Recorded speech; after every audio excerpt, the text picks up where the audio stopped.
உன்னை வணங்கியும் துன்பங்கள் தொடர்கிறதே என்று கவலை கொள்ளாதே. நான் உனக்கென்று ஒரு திட்டம் வைத்திருப்பேன். அப்போது நீ யாரும் எட்ட முடியாத உச்சநிலையை அடைவாய். அதுவரை காத்திரு என் குழந்தையே. காலம்தான் தீர்மானிக்கும் எல்லாவற்றையும். நீ நம்பிக்கையோடு காத்திரு. இறைவனை நினை. நான் என்னும் மமதையை கொன்றுவிடு.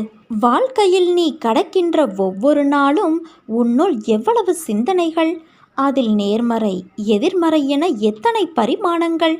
அது உன் இயல்பில் வரும் எண்ணத்தின் சாயலாய் வரும் சிந்தனைகள். நீ பார்த்தவை, நீ கேட்டவையை நினைத்து உன்னுள் எழும் சிந்தனைகள் அது. அவற்றுள் எதிர்மறை எத்தனையோ, நேர்மறை எத்தனையோ! நேர்மறை சிந்தனைகள் உனக்குள் பதிந்து அது உன்னை நேர்மறை காற்றில் போகச் செய்யும். எதிர்மறை சிந்தனைகள் உன்னை அந்த சிந்தனைகளிலேயே தேங்க வைத்துவிடும்.